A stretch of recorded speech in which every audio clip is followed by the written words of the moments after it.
అన్నిటిలో నుంచి విడిపించగలిగే గొప్ప దేవుడు, సర్వోన్నతుడు, సర్వాధికారి, సర్వాంతర్యామి, సర్వలోకమునకు చక్రవర్తి.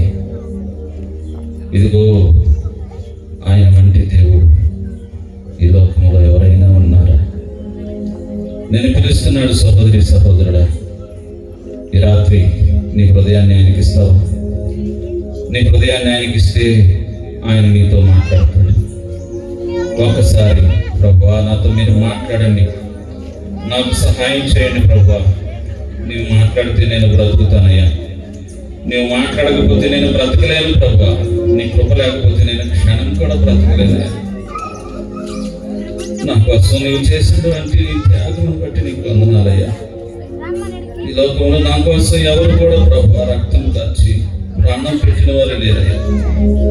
2025 సంవత్సరాల క్రితం నా కొరకు ప్రభువా, నా పాపముల నిమిత్తమై, నా దోషముల నిమిత్తమై, నా అతిక్రమముల నిమిత్తమై ప్రభువా ఈ లోకానికి రక్షకుడిగా వచ్చి నన్ను రక్షించారు ప్రభువా. ఈ దినము మా పేటను రక్షించాలని, మా పట్టణాన్ని రక్షించాలని, మా దేశాన్ని రక్షించాలని ప్రభువా మీరు మాతో మాట్లాడుతున్న ప్రతి మాట ప్రభువా ఎంత విలువైనదనే. లోకంలో ఎంతో మంది మాట్లాడతారు, కానీ నా మాటలకు విలువ ఉండదయ్యా. నువ్వు మాట్లాడితే మేము బ్రతుకుతాం తండ్రి. నువ్వు మాట్లాడితే మా హృదయాలు తెప్పరిల్లుతాయి ప్రభువా. నాయనా, నీ వైపు నేను చూస్తున్నానయ్యా, నాకు సహాయం చేయండి, ప్రార్థన చేయండి. పరిశుద్ధుడా, ప్రేమ కలిగిన తండ్రి, జీవం కలిగిన దేవా, జీవాధిపతి నీకు స్తుతులు ప్రభువా. ఇదిగో నా తండ్రి, ఈ యొక్క రక్షణ సువార్తల చివరి సభల్లో 2వ దినము ఇప్పటి వరకు ప్రభువా మీరే అధ్యక్షత వహించి పాటల్లో గొప్ప జయాన్ని మీరు ఇచ్చారు, నీకు స్తుతులు ప్రభువా. మంచి వాతావరణం ఇచ్చారు, నీకు స్తుతులు ప్రభువా. అయ్యా, చక్కగా కరెంటు అయినా ఉండటానికి మీరు సహాయం చేశారు, నీకు స్తుతులు ప్రభువా.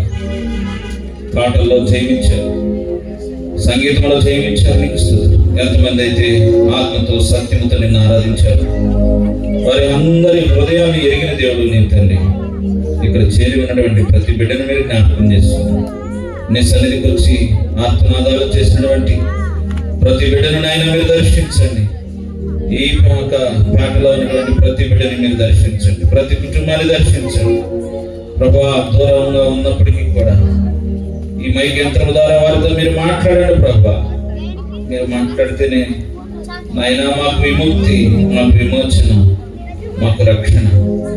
కనుక నాయనా మీరే మాతో మాట్లాడి సహాయం చేయండి. దాసుని ప్రభువా మా మధ్యకి క్షేమంగా సకాలంలో నడిపించాలి, నీకు స్తుతులు ప్రభువా. ఇదిగో తండ్రి, నీ దాసుడు ఇదిగో ప్రభా నీ పక్షాన నిలబడి మాట్లాడుచుండగా తన హృదయంలో మీరు దాచి ఉంచినటువంటి ఆ మాటలు నోటికి ఊరగా ఉండి మీరు మాట్లాడి సహాయం చేయండి ప్రభు. ఆయన మీరే నీ కృపతో జ్ఞాపకం చేసుకుని ప్రభా నీ దాసులు మాట్లాడుతుండగా అనేకులు హృదయాలు తెప్పరిల్లినట్లుగా వారి హృదయాలకి నీ వాక్యాన్ని అనువదించుకునే కృపను మీరు దయచేయండి ప్రభా. ఈ కుడికి నాది నుంచి అంతం వరకు నీ చేతులకు అప్పగిస్తున్నాం ప్రభా. మీరే సహాయం చేయండి. చేరవచ్చిన ప్రతి ఒక్కరికి వినగలిగే చెవులు, గ్రహించగలిగే మనసును మీరు దయచేయండి. ప్రతి విధమైన చీకటి కార్యం, అంధకార శక్తులను, దురాత్మ సమూహాన్ని యేసు నామమున బంధిస్తున్నాం తండ్రి. అయినా మీరే సహాయం చేయండి. అయినా మీరే నీ కృప విస్తరింప చేసి మీరు మాట్లాడి మాకు సహాయం చేయండి. నజరేయుడైన యేసు క్రీస్తు వారి అతి శ్రేష్టమైన నామమున అడుగుచున్నాము తండ్రి, ఆమేన్. అలాగే కూర్చున్నట్లయితే ఈ సభ నిమిత్తమై మనము అనౌన్స్మెంట్ చేసినటువంటి రీతిగానే మన మధ్యలోకి దైవ సేవకులు వచ్చి ఉన్నారు. అన్నగారు బైబిల్ కాలేజీ ప్రిన్సిపల్ అండి.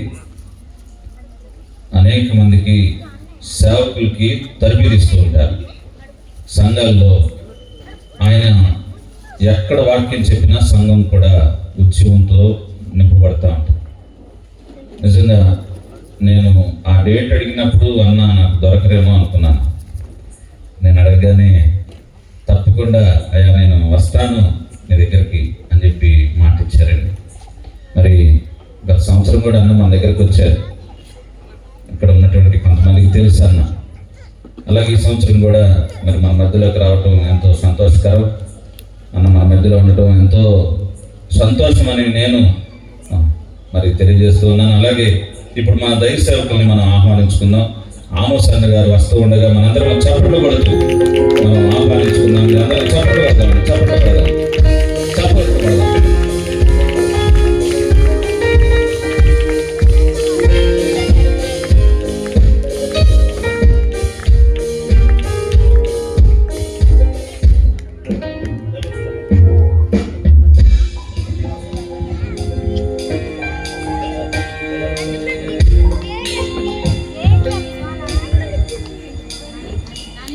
Praise the Lord. ప్రియమైన వారలారా, నిన్నటి దినము గుడ్ ఫ్రైడే, రేపటి దినము ఈస్టర్. ఈ రెండు కలిపిందే రక్షణ సువార్త నినాదము. మరి నన్ను ఆహ్వానించిన సహోదరుడు అక్స ప్రార్థనా సహవాసం సేవకుడైన రమేష్ గారికి, సహోదరికి, వారి కుటుంబానికి, అలాగే వారి సంఘంలో ఉన్న పెద్దలకు, విశ్వాసులకు, ఎన్టీఆర్ కాలనీ నగర వాసులందరికీ కూడా గుడ్ ఫ్రైడే మరియు ఈస్టర్ శుభాకాంక్షలు తెలియజేస్తూ, మీరందరూ కూడా సుఖ సంతోషాలతో జీవించాలని, మీ కుటుంబాలు వర్ధిల్లాలని దేవుడి నామములో మిమ్మల్ని అందరినీ దీవిస్తూ ఈరోజు వర్తమానాన్ని మనం అందరము కలిసి ధ్యానిద్దాం. ప్రియమైన వారలారా, ఎవరైనా నేను వర్తమానం చెప్పేటప్పుడు నాకు ఒక హ్యాబిట్ ఉంది. ఏందా హ్యాబిట్ అంటే, బైబిల్ తీసి వర్తమానాన్ని చదవాలి. రెఫరెన్స్లు ఎవరైనా సరే ఒకళ్ళు.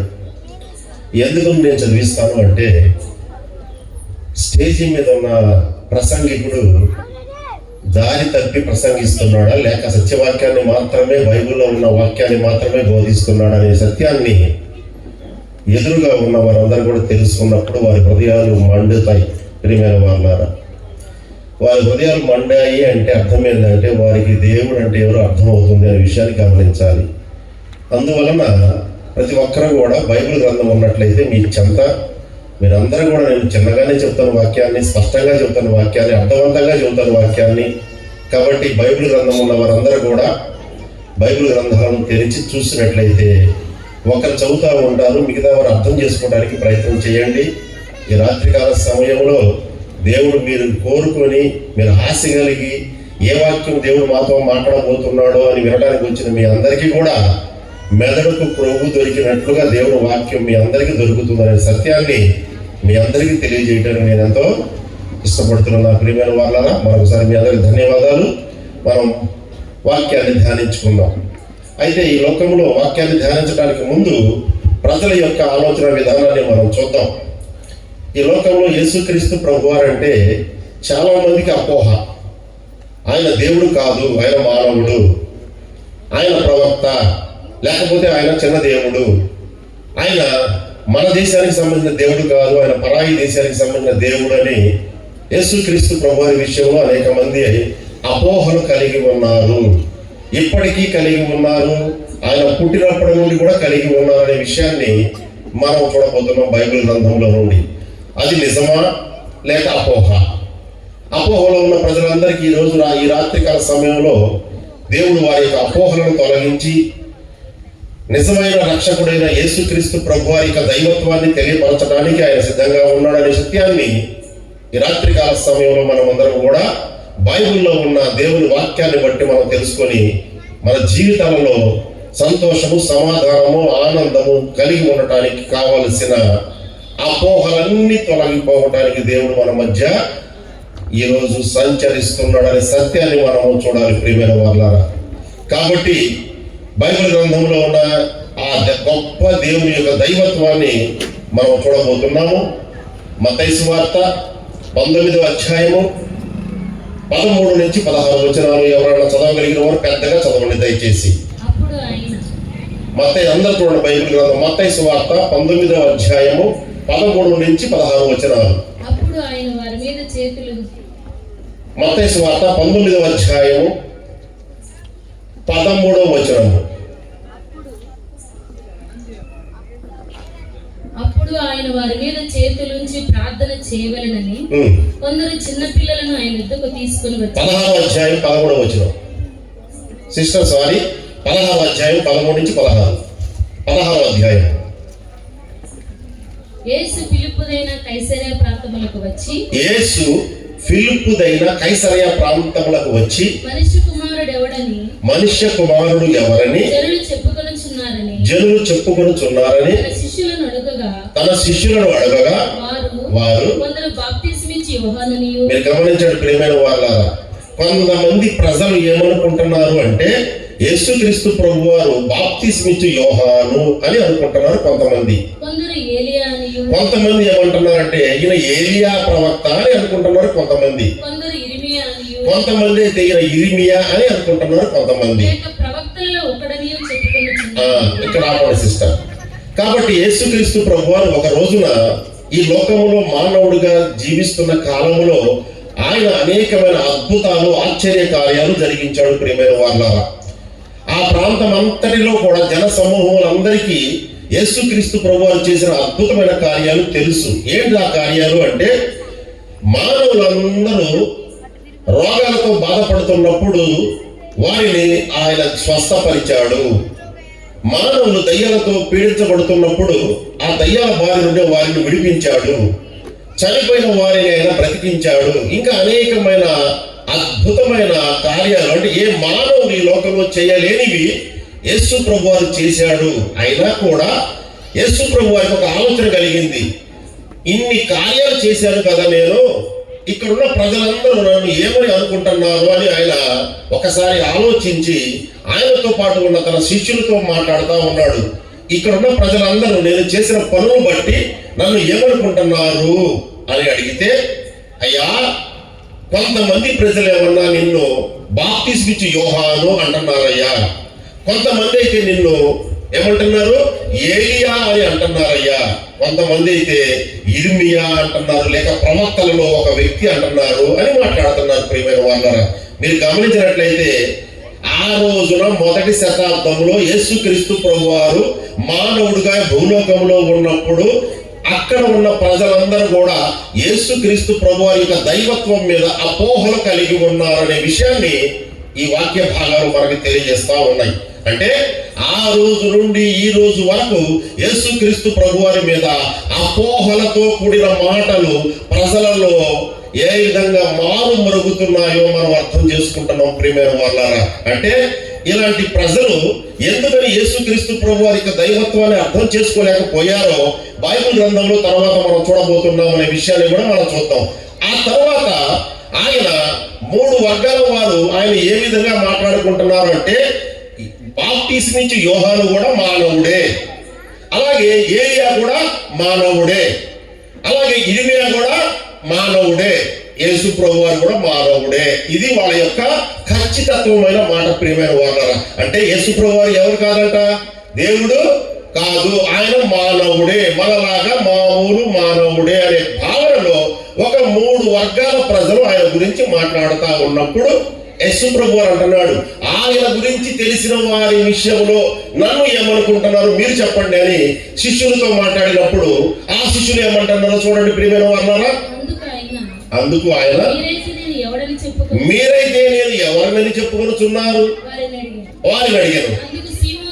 మీరు గమనించండి, సీమోను పేతురు అంటే అర్థం ఏంటో తెలుసా ప్రియమైన వారరా, యేసుక్రీస్తు ప్రభువారితో నడిచిన శిష్యుడు, ఆయన గురించి ఎరిగిన వాడు, ఆయనతో సహవాసం చేసిన వాడు, ఆయనతో భోజనం చేసిన వాడు, ఆయనతో నిద్రించిన వాడు, ఆయనతో అనుదినము నడుస్తున్న వ్యక్తిని అడిగాడు యేసు ప్రభువారు, మీరేమనుకుంటున్నారు నన్ను అని. నీవు సజీవుడవగు దేవుని కుమారుడు అయిన క్రీస్తు.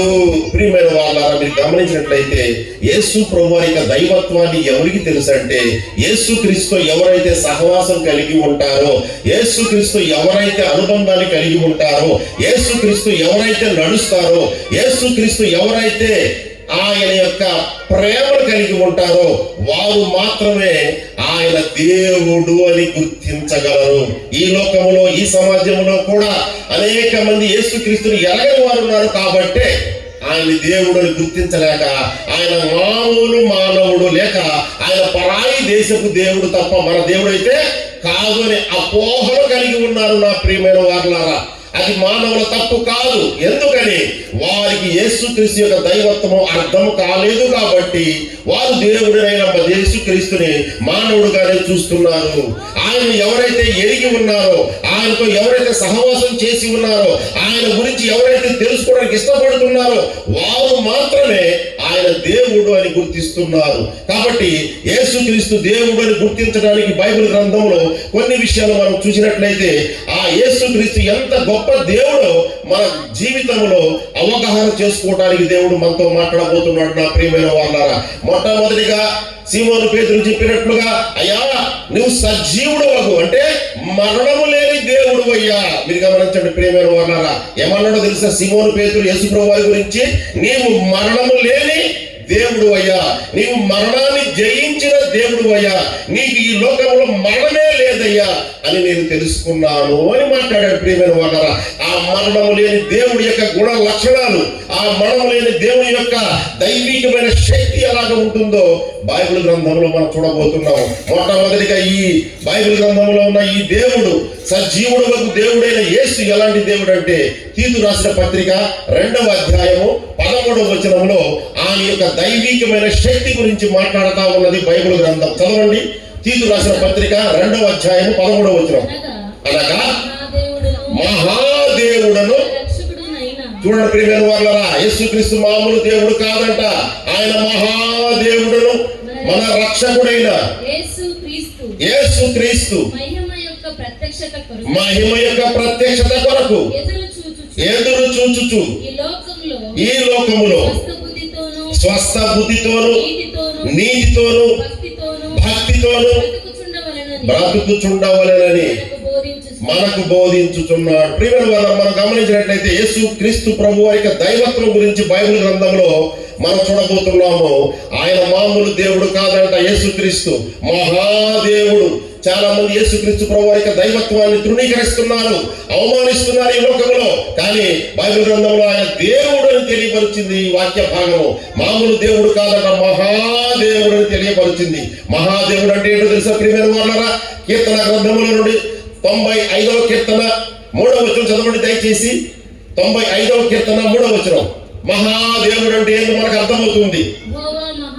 యెహోవా మహాదేవుడు, దేవతలందరికి పైన మహాత్యము కలిగిన మహాదేవుడు. ప్రేమైన వాళ్ళారా, ఈ లోకంలో దేవుళ్ళు దేవతలను పడిన వారు అనేక మంది ఉన్నప్పటికీ కూడా వారందరికంటే మహాత్యము కలిగిన దేవుడు ఆయన మహాదేవుడు బైబిల్ గ్రంథం తెలియజేస్తా ఉన్నది. అంతేకాదు కానీ కీర్తన గ్రంథంలో నుండి 135వ కీర్తన 5వ వచనంలో ఇంకా అద్భుతంగా తెలియజేస్తా ఉన్నాడు దేవుడు. కీర్తన గ్రంథంలో నుండి 135వ కీర్తన 5వ వచనం. యెహోవా గొప్పవాడనియు మన ప్రభువు సమస్త దేవతల కంటే గొప్పవాడనియు నేను ఎరుగుదును. కాబట్టి ప్రియమైన వాళ్ళారా, యేసుక్రీస్తుని ఎవరైతే ఎరిగి ఉన్నారో వారికి మాత్రమే తెలుసు ఆయన మహాదేవుడని.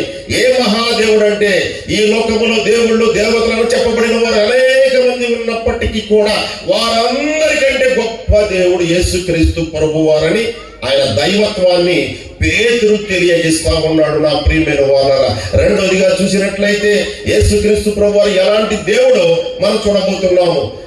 కొరింథీయులకు రాసిన మొదటి పత్రిక 8వ అధ్యాయము 5-6 వచనాలు. కొరింథీయులకు రాసిన మొదటి పత్రిక 8వ అధ్యాయము 5-6 వచనాలు చదవండి ప్రియమైన వాళ్ళారా. దేవతలు అనబడిన వారును ప్రభువులు అనబడిన వారును అనేకులున్నారు. ఆకాశమందైనను భూమి మీదనైనను దేవతలు అనబడినవి ఉన్నను మనకు ఒక్కడే దేవుడు, ఆయన తండ్రి. ఆయన నుండి సమస్తమును కలిగెను. ఆయన నిమిత్తమే మనం ఉన్నాము. మరియు మనకు ప్రభువు ఒక్కడే, ఆయన యేసుక్రీస్తు. ఆయన ద్వారా సమస్తమును కలిగెను. నా ప్రియమైన వాళ్ళ, ఆయన ద్వారా మనం ఉన్నాము అంటే అర్థమైంది తెలుసా? ఈ దేవుడు మామూలు దేవుడు కాదు, సృష్టికర్త. ఈ దేవుడి ద్వారా సమస్తము కలిగెను. భూమి ఆయన ద్వారా కలిగెను, ఆకాశము ఆయన ద్వారా కలిగెను, సముద్రము ఆయన ద్వారా కలిగెను, సమస్తము ఆయన ద్వారా కలిగెను. బైబిల్ గ్రంథం తేటగా చెబుతుంది నా ప్రియమైన వార్తన. చదవండి 95వ కీర్తన 4-5 వచనం చదవండి దయచేసి. 95వ కీర్తన 4-5 వచనం చదవండి. ఆయన సృష్టికర్త అని బైబిల్ స్పష్టంగా తెలియజేస్తా ఉన్నదమ్మా. భూమి ఆగాధ స్థలములు ఆయన చేతిలో నుండి. అర్థమైంది నా ప్రియమైన వారరా?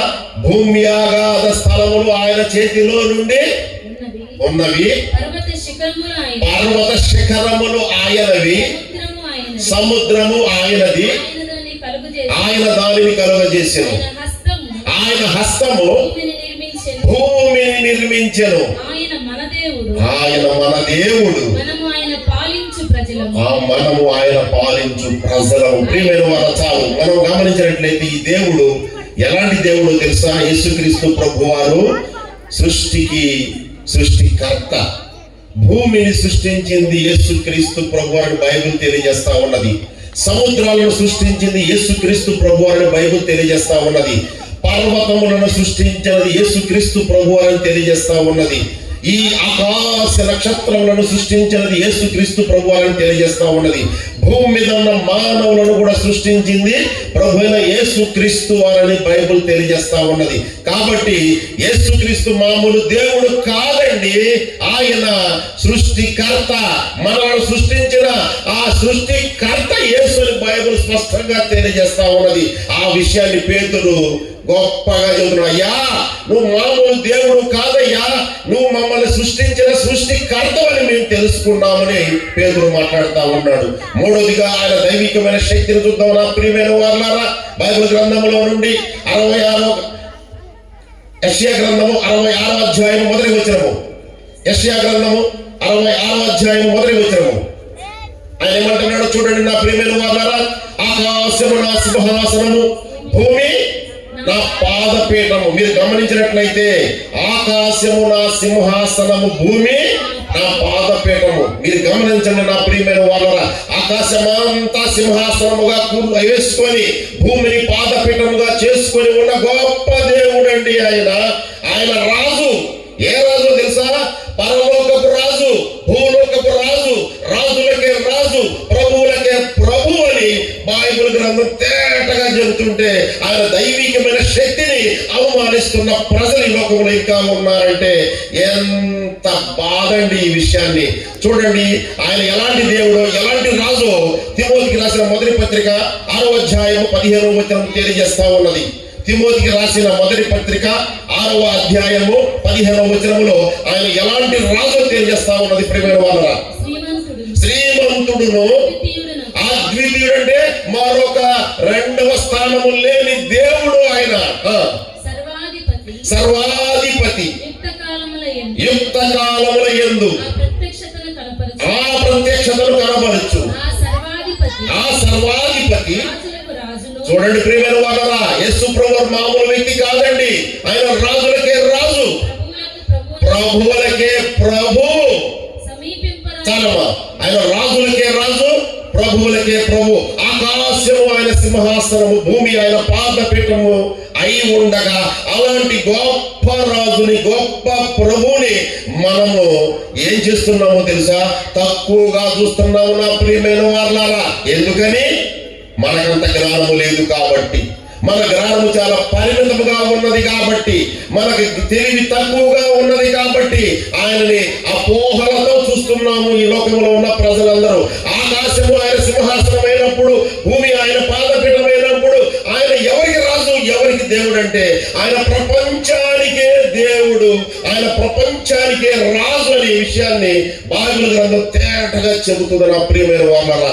ఇంకొక ఆయన దైవికమైన శక్తిని చూద్దాం ప్రియమైన వారలారా. ప్రకటన గ్రంథము 4వ అధ్యాయము 8వ వచనం. ప్రకటన గ్రంథము 4వ అధ్యాయము 8వ వచనం. ఈ 4 జీవులలో ప్రతి జీవికి 6 రెక్కలు ఉండేను, వాటి చుట్టూను రెక్కల లోపటను కండ్లతో నిండి ఉన్నవి. అవి గమనించండి, భూత వర్తమాన భవిష్యత్ కాలములలో ఉండు సర్వాధికారి అయిన దేవుడు దేవుడు ప్రభువు పరిశుద్ధుడు పరిశుద్ధుడు పరిశుద్ధుడు అని మానక రాత్రింబగళ్ళు. ప్రియమైన వారు గమనించినట్టు ఈ దేవుడు మామూలు దేవుడు కాదండి. పరలోకములో దూత గణములందరూ కూడా ఎలాగా ఆరాధిస్తున్నారో తెలుసా? ఆయన భూత వర్తమాన భవిష్యత్ కాలంలో ఉండి సర్వాధికారి అయిన దేవుడు. అంటే నిన్న ఉన్నాడు, నేడు ఉన్నాడు, రేపు ఉన్నాడు. గమనించండి నా ప్రియమైన వాళ్ళారా, దేవుడికి కాలములతో సంబంధం లేదు. కాలముల పైన ఆయన జీవిస్తున్నాడు, కాలముల పైన కాలములను శాసిస్తున్నాడు. అనగా సర్వాధికారి అయిన దేవుడు అనే విషయాన్ని బైబిల్ గ్రంథం తేటగా తెలియజేస్తా ఉన్నది. ఈ విషయాన్ని దూతలు మనందరికీ తెలియజేస్తా ఉన్నారు. ఏమని? ఆయన మామూలు దేవుడు కాదయ్యా. ఆయన భూతకాలంలో ఉన్న దేవుడు, ఆయన భవిష్యత్తులో ఉన్న దేవుడు, ఆయన వర్తమానంలో ఉన్న దేవుడు. ఆయన మామూలు దేవుడు కాదు, ఆయన సర్వాధికారి అయిన దేవుడు. అంటే సార్వభౌమత్వము కలిగిన దేవుడు. ఆయన అధికారానికి తిరిగే లేదని దూతలు ప్రకటిస్తున్నాయి, దూతలు కొనియాడుతున్నాయి, దూతలు ఆరాధిస్తున్న ఆ దేవుణ్ణి పట్టుకొని మనమందరం ఎలాంటి చిన్న చూపు చూస్తున్నాం నా ప్రియమైన వాళ్ళరా? గమనించండి, ఆ దేవుడు మామూలు దేవుడు కాదండి. ఈ లోకానికి మానవుడిగా వచ్చాడంటే ఆయన తక్కువగా హేళనగా చాలా చిన్న చూపు చూస్తున్న ఈ లోకంలో ఆయన దైవత్వాన్ని ఎరగక, ఆయన దైవత్వం గురించి తెలియక అపోహలతో మాట్లాడుతున్నారు ప్రియమైన వాళ్ళారా. అందుకనే ఇంకొక వచనం చూద్దాం ఆయన దైవికమైన శక్తి గురించి. తిమోతికి రాసిన మొదటి పత్రిక 6వ అధ్యాయము 16వ వచనము. తిమోతికి రాసిన మొదటి పత్రిక 6వ అధ్యాయము 16వ వచనము.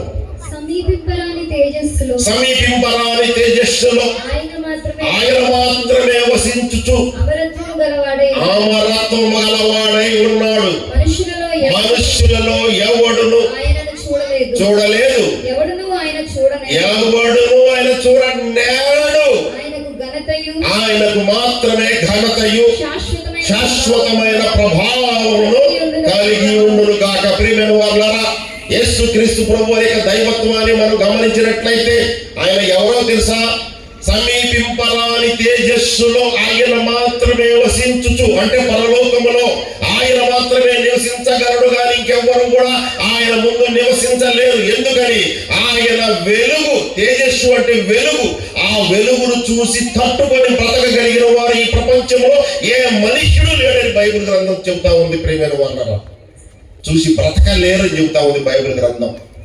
ఇంత గొప్ప దేవుణ్ణి పట్టుకొని, ఇంత గొప్ప అద్వితీయ దేవుణ్ణి పట్టుకొని, సార్వభౌమత్వం కలిగిన దేవుణ్ణి పట్టుకొని, సృష్టికర్త అయిన దేవుణ్ణి పట్టుకొని, సర్వాధికారి అయిన దేవుణ్ణి పట్టుకొని, మహాదేవుణ్ణి పట్టుకొని, రాజులకే రాజు ప్రభులకే ప్రభు అయిన ఆ దేవాది దేవుణ్ణి పట్టుకొని మనము అపోహలతో ఉన్నాము ఈ లోకములో. ప్రియమైన వారలారా, అపోహలకు గల కారణం ఏంటో కూడా బైబిల్ గ్రంథంలో చూద్దాం. ఈ మానవులందరూ కూడా ఆయన బాప్తిస్మిచ్చి యోహానని ఎందుకు అంటున్నారో, ఆయన ఏలియా అని ఎందుకు అంటున్నారో, ఆయన ఇర్మియా లేక ప్రవక్తలలో ఒకడు అని ఎందుకు అని ఆయన మానవుడుగా మాట్లాడుతున్నారో అంటే ఈ మానవులందరూ కూడా దేవుని యొక్క దైవత్వాన్ని ఎరగని స్థితిలో ఉన్నారు. ఈ మానవులందరూ కూడా యేసు క్రీస్తు ప్రభువు యొక్క గొప్పతనాన్ని తెలియలేని స్థితిలో ఉన్నారు. దానికి కారణం ఏంటో తెలుసా ప్రియమైన వాళ్ళారా? మానవుల యొక్క తప్పిదము, మానవుల యొక్క అపరాధము. ఏంది మానవుల యొక్క అపరాధము అని చూసినట్లయితే మానవుల గురించి ఎలాగ ఉన్నదో మనం చూద్దాం బైబిల్ గ్రంథంలో. రోమీయులకు రాసిన పత్రిక 9వ అధ్యాయము 20వ వచనంలో మొదటి లైన్ ఏ అంతవరకు చాలండి. అవును గాని ఓ మనుష్యుడా, దేవునికి ఎదురు చెప్పుటకు నీవు ఎవడవు. చాలు ప్రియమైన వారు, మనిషి గురించి దేవుడు మాట్లాడుతూ ఉన్నాడు బైబిల్ గ్రంథంలో. ఏమని? అవును గాని ఓ మనుష్యుడా, దేవునికి ఎదురు చెప్పుటకు నీవు ఎవడవు. ప్రియమైన వారలారా, సృష్టికర్తకు ఎదురు చెప్పటానికి నువ్వు ఎవడవి? మహాదేవుడైన యేసుక్రీస్తుకు ఎదురు చెప్పటానికి నువ్వు ఎవడవు? సర్వాధికారి అయిన సార్వభౌమత్వం కలిగిన దేవుడికి ఎదురు చెప్పడానికి నువ్వు ఎవడవు? ఆకాశాన్ని సింహాసనముగా చేసుకుని భూమిని పాదపీఠముగా ఏలుచున్న రాజులకే రాజు, ప్రభువులకే ప్రభువుకి ఎదురు చెప్పడానికి నువ్వు ఎవడివి అంటే బైబిల్ చెబుతుంది ఆ మానవుడి గురించి. మానవుడు ఎవరో తెలుసా?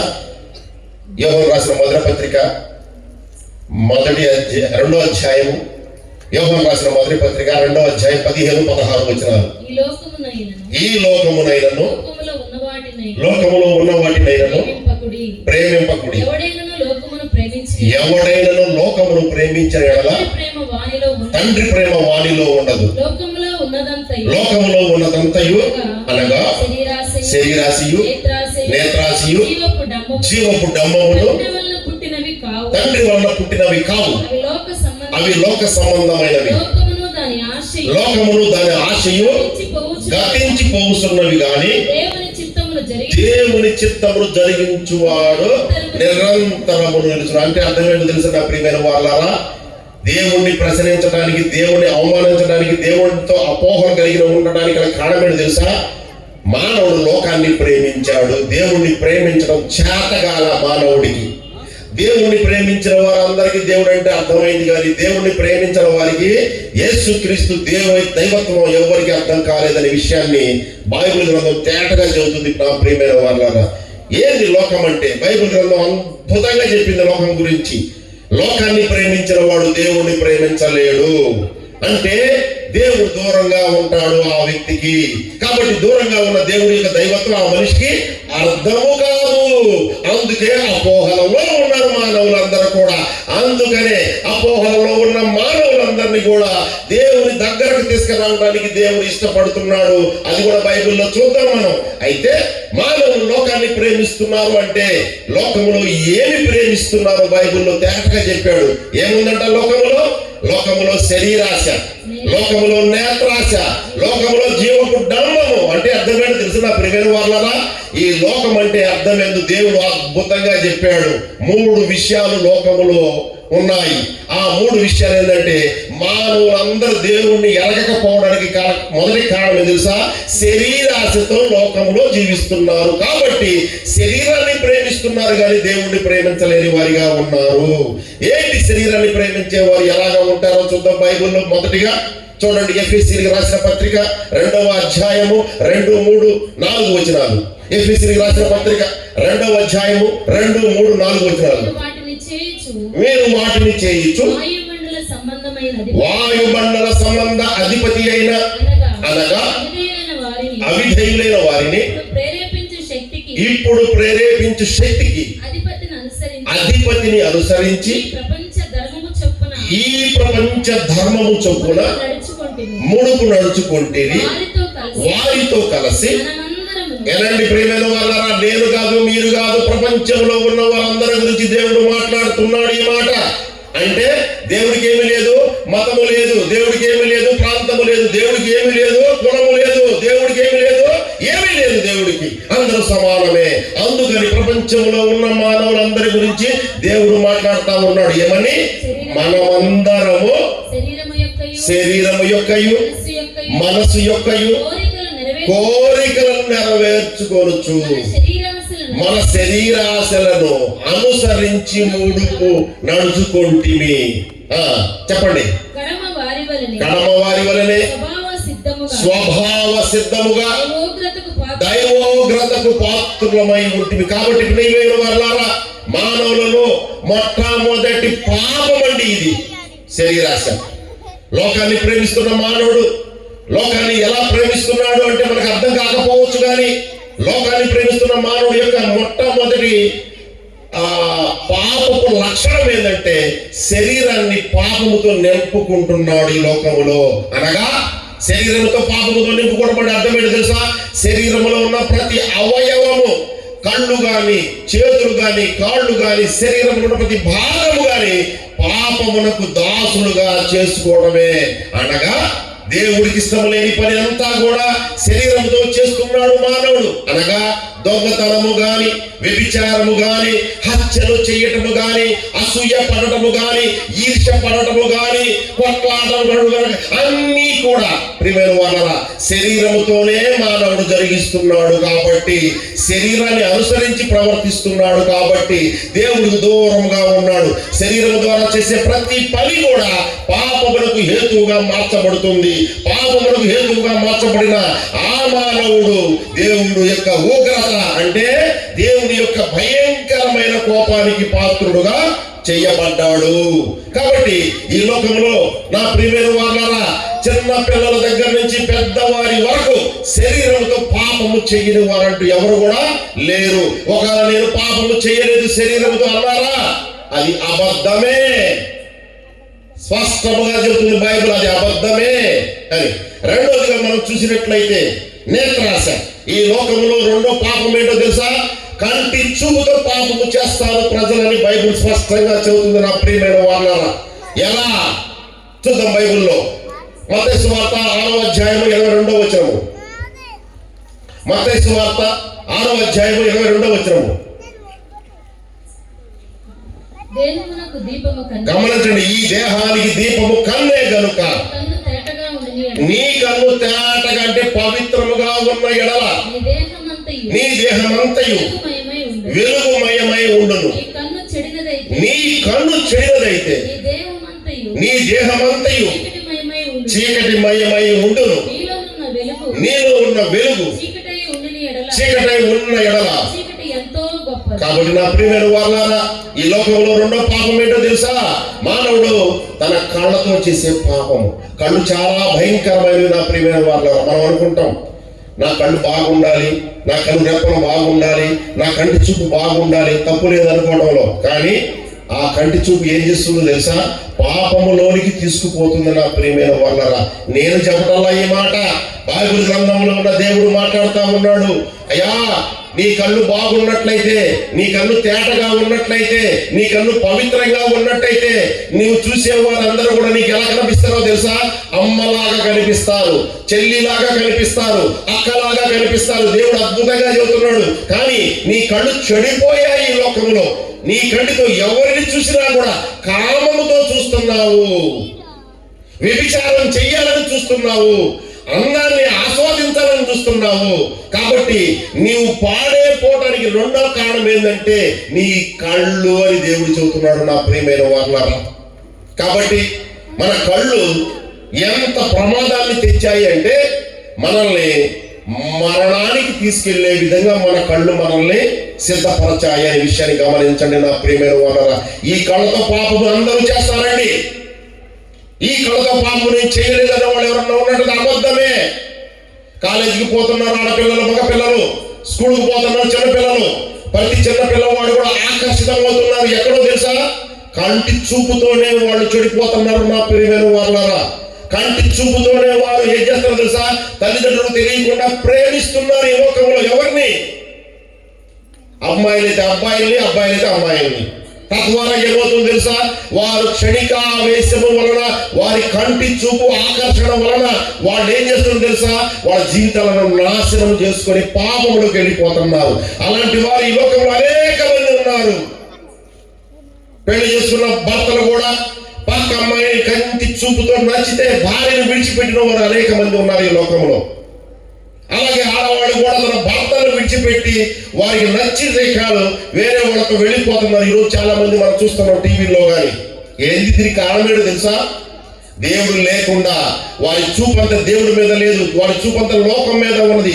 లోకం ఏం చేస్తుంది తెలుసా? ఆ చూపుని అట్రాక్షన్ చేసుకుంటుంది. ఆ చూపు పాపములోనికి మనల్ని తీసుకుపోతుంది. ఇలాంటిది ప్రపంచంలో ఉన్న ప్రతి మనిషి ఇలాంటి కంటి చూపుతో చెడిపోతున్నారు. మరి అనుకోవచ్చు నా కళ్ళు బాగున్నాయని. ఏమి లేదు, అందరి కళ్ళు పాడైపోయినాయి.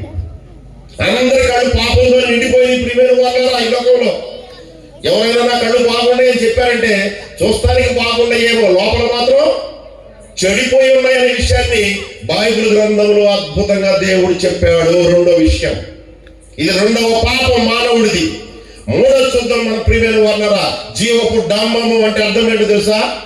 గర్వాంధకారము, అహంభావము, డప్పు కొట్టుకోవటము, నన్ను నేనే డప్పు కొట్టుకోవటము అంటే అతిశయించటము అంటారు జీవపు డమ్మాన్ని.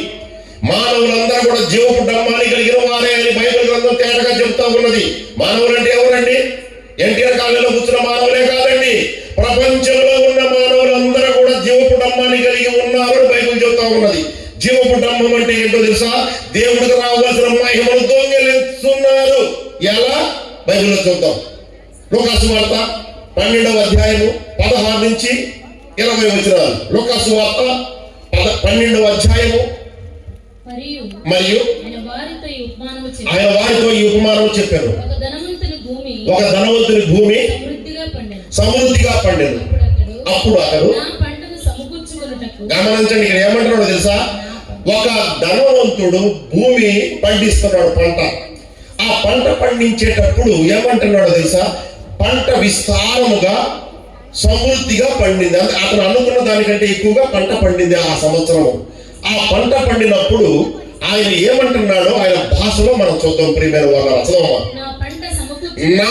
గమనించండి, నా పంటను సమకూర్చుకొనుటకు నాకు స్థలము చాలదు కనుక నేనేమి చేతునని తనలో తాను ఆలోచించుకొని నేను ఇలాగు చేతును, నా కొట్లు విప్పి వాటికంటే గొప్ప వాటిని కట్టి అందులో నా ధాన్యమును అంతటిని నా ఆస్తిని సమకూర్చుకొని నా ప్రాణముతో ప్రాణమా అనేక సంవత్సరములకు విస్తారమైన ఆస్తి నీకు సమకూర్చబడి ఉన్నది. సుఖించుము, తినుము, త్రాగుము, సంతోషించుమని చెప్పుకోగా. అయితే దేవుడు, వెర్రివాడా, ఈ రాత్రే నీ ప్రాణమును అడుగుతా. కాబట్టి నా ప్రియమైన వారిని గమనించినట్లయితే ఏంది? నేను ప్రతి మాట నొక్కి నొక్కి మాట్లాడా. నా నేను నా నేను నా నేను అంటే అర్థమేంటి తెలుసా? అంతా నాకే, అంతా నేనే చేశాను, అంతా నా గొప్పతనమే. నేను పండిస్తేనే పంట పండింది, నేను చేస్తేనే జరిగింది అంతా. ఈ లోకంలో అందరూ అట్లాగే ఉంటారండి. చాలా మంది కుటుంబంలో కూడా లేదు, భార్య కూడా ఇదే మాట అంటారు భర్తలతో. మరి వాళ్ళకి తెలియక అంటారు పాపం, వాళ్ళకి తెలిసి అనలే. కానీ నేను చెబుతున్నా, ఏమయ్యో నేను లేకపోతే కుటుంబమే లేదని భార్య ఒక్కోసారి మాట్లాడుతూ ఉంటారు. నిజమే, వాళ్ళు లేకపోతే కుటుంబం అయితే లేదు. కానీ వాళ్ళు ఏమన్నా తెలుసా? నేను లేకపోతే అనకూడదు. నేను అనే మాట అది దైవికమైన మాట. ఎందుకనో తెలుసా? నేను అనే పదము దేవుడిది. ఇది దేవుడే చెప్పాడు. ఏమని? నేనే దేవుడు, నేను తప్ప వేరొక దేవుడు నేను. నేను అంటే దేవుడు.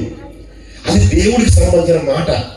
దేవుడికి సంబంధించిన మాటను మనం దొంగిలిస్తున్నాము, మనం వాడుకుంటున్నాం దాన్ని. అర్థమైందా? ఎలాగో తెలుసా? చూడండి, యెషయా గ్రంథం 42:8. యెషయా గ్రంథము 42వ అధ్యాయం 8వ వచనం. యెషయా గ్రంథము 42:8. అదిగో యెహోవాను నేనే, ఇదే నా నామము. అదిగో నా నామము మరి ఎవరికి, నా మహిమను నేను ఎవరికి ఇచ్చువాడను కాను. అది నాకు రావాల్సిన స్తోత్రమును విగ్రహములకు చెందనివ్వను. నాకు రావాల్సిన స్తోత్రము ఎవరికి చెందనివ్వను? విగ్రహాలు. ఇప్పుడు నా అనుకునే వాళ్ళందరూ ఎవరంట? విగ్రహాలు. అంటే వాడు దేవుళ్ళు. మీరు గమనించండి ప్రియమైన వాళ్ళరా, బైబిల్లో ప్రతి మాట అద్భుతమైన మాట. మనం నోటితో మాట్లాడుతున్నప్పుడు ప్రతి మాటని స్పష్టంగా, అర్థవంతముగా, భయముతో, శ్రద్ధతో, వణుకుతూ మాట్లాడాలి. అంతేగాని నేను లేకపోతే కుటుంబము లేదు అనడం అబద్ధం. అన్నం చనిపోయింది రాత్రే, కుటుంబం చచ్చిపోయిందా? నో. 2 రోజులు 3 రోజులు ఏడుస్తారు, నా భార్య ఉంటే బాగుండిద్దే అని ఏడుస్తారు. తర్వాత వాళ్ళే పని చేసుకుంటా పోతారు. ఎంతమంది భార్యలు చావుకోలేదండి ఈ లోకంలో? ఎంతమంది కుటుంబాలు పాడైపోయా? జరుగుతూనే ఉన్నాయి. భర్త కూడా ఒక్కసారి మాట్లాడతాడు, ఏమో తెలుసా? ఏమే అసలు నేను సంపాదించకపోతే మిమ్మల్ని పోషించే వాళ్ళే లేదు, జాగ్రత్త అని మాట్లాడతారు. ఆ భర్త లేకపోతే ఆ కుటుంబం జరగదా? ఎంతమంది భర్తలు చనిపోలేదండి ఈ లోకంలో? అంత మాత్రం ఆ కుటుంబానికి విధులు పడిందా? నో, ఇంకా బాగా పడింది.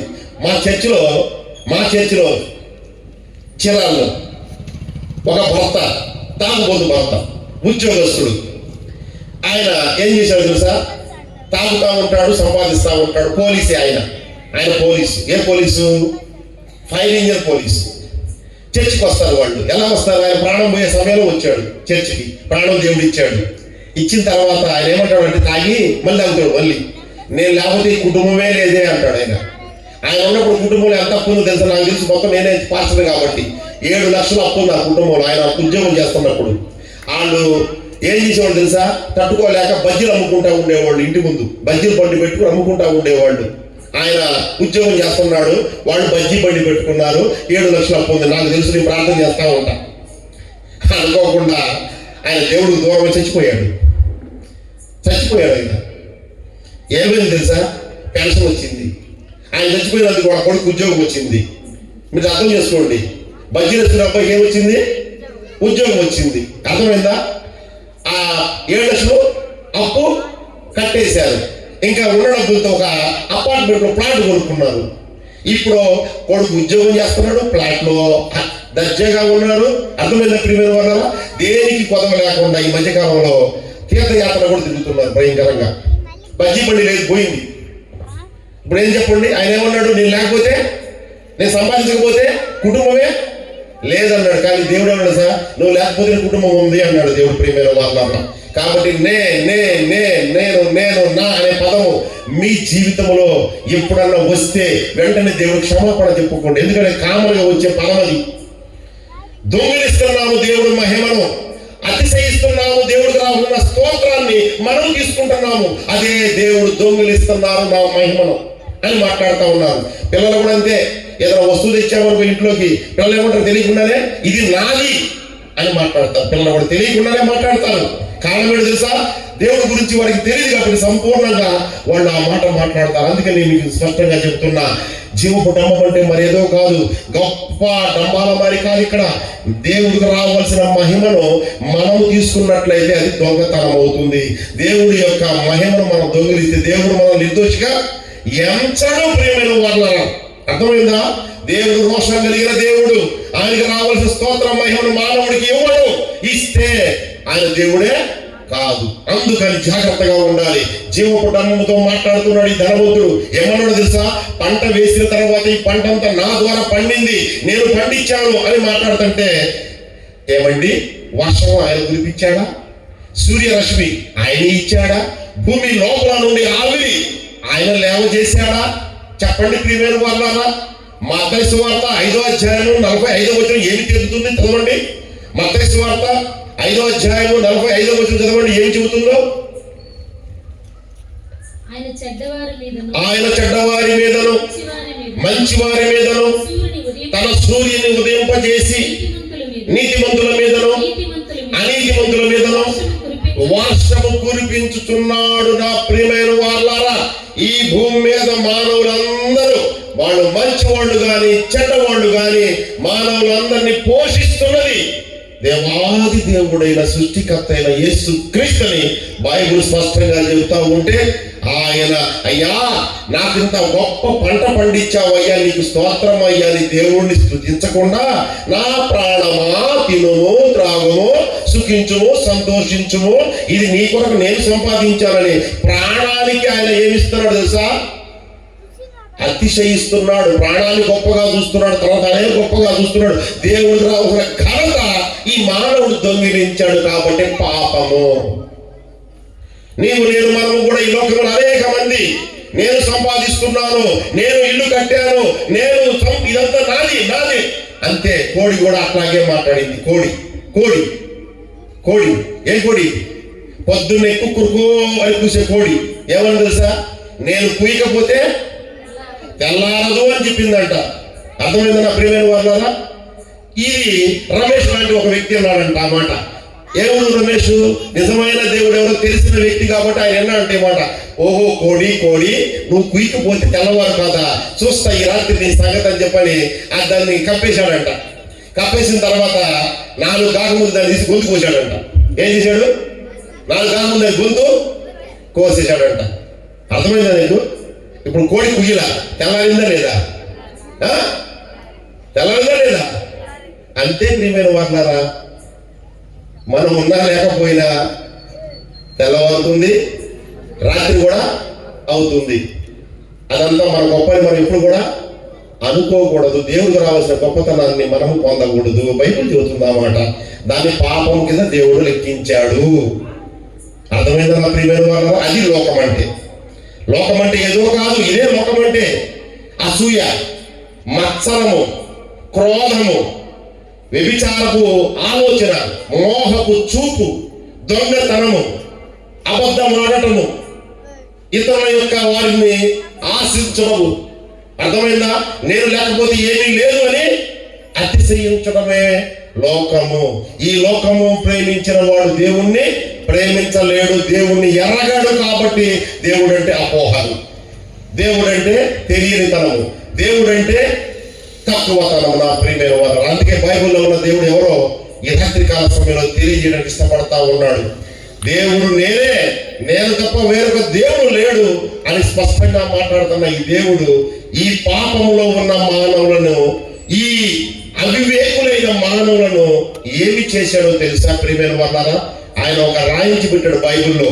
ఇలాగా పాపము చేసిన లోకములో ఉండి శరీరాశతోనూ నేత్రాశతోనూ జీవపు డమ్మముతోనూ పాపము చేసిన వారందరికీ ఒక జీతం ఇస్తాను నేను అన్నాడు. ఏమన్నాడు? ఒక జీతం ఇస్తాడు. అంతే కదండి. నీవు ఉదయం పూట కూలి పనికి వెళ్ళినట్లయితే కూలి తగ్గట్టుగా జీతం వస్తుంది. సాయంత్రానికి బేల్దార్ పని చేసినట్లయితే వారానికి బేల్దార్ వాడికి జీతం ఇస్తారు, 7 రోజులు జీతం. అలాగే ఒక ఉద్యోగస్తుడు ఉద్యోగం చేస్తే 30 రోజుల తర్వాత ఉద్యోగానికి తగ్గ ఫలితము జీతము. అర్థమైందా? అలాగే దేవుడు ఈ లోకములో పాపమనే దుష్ట కార్యాలు చేసిన వారికి కూడా ఒక రోజున జీతం ఇస్తాను అన్నాడు. ఏందా జీతం ఉందో తెలుసా? రోమపత్రిక 3:23. రోమపత్రిక 3వ అధ్యాయము 23వ వచనంలో ఆయన ఇవ్వబోతున్న జీతం గురించి చెబుతా ఉన్నాడు.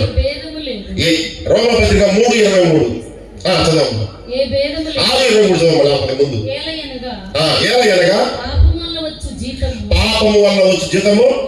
అది ప్రియమైన వాళ్ళరా, దేవుడు పాపానికి ఇస్తున్న జీతం ఏంటో తెలుసా? ఒక రోజున మరణము.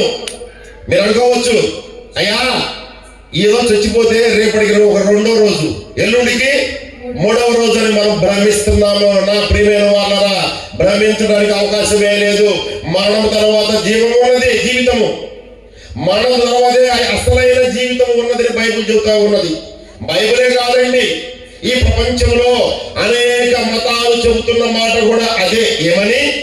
మరణించిన తర్వాత మానవుడికి మరొక జీవితము ఉన్నది. ఏదో తెలుసా జీవితము? అన్ని మత గ్రంథాలు చెబుతా ఉన్నాయి.